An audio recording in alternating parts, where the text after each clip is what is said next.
Good everyone. Welcome to Computer Programming 2 and Intermediate Programming for the BSCS students.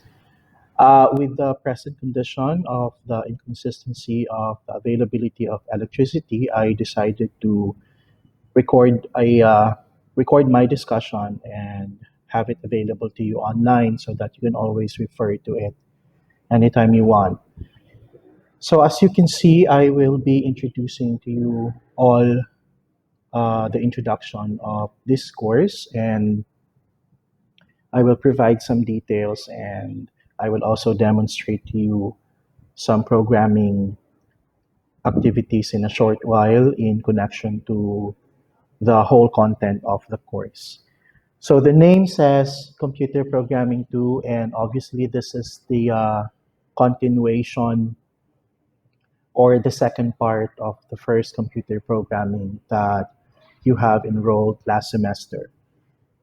This course will still continue to provide you computer programming concepts and fundamentals and practical exercises, except that we will tackle a certainly new set of topics, and this will be something new to all of you.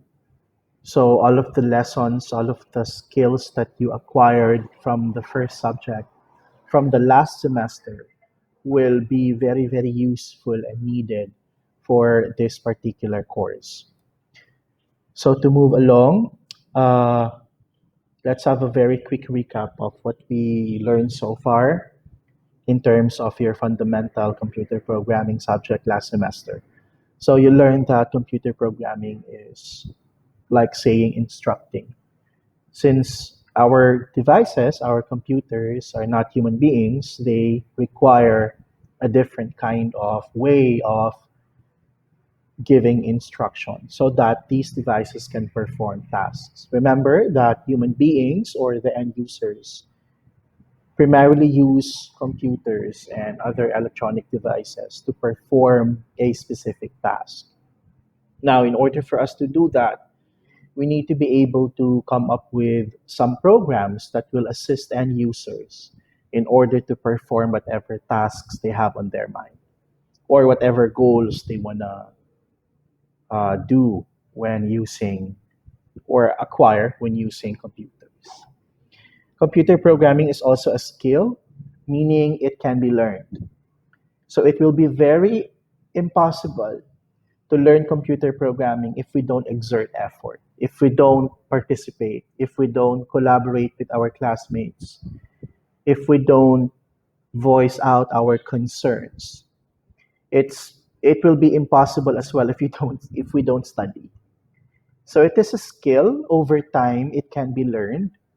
It just requires time and effort and perseverance in order for us to be able to be at least uh, be skillful with computer programming. To become an expert of it will come on the later part if you focus on computer programming, of course. Computer programming is also problem solving. So, as you can recall from our previous exercises, you were given tasks and exercises. You were given scenarios which you need to understand and interpret. And based on the scenario, you will provide a computing solution, okay, which is a program. So you write it, and you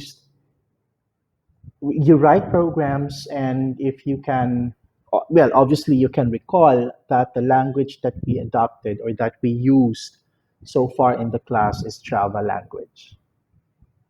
Okay, and there are plenty of computer programming languages out there. It's just like for the human beings to be able to communicate, we need to learn and adopt a specific language.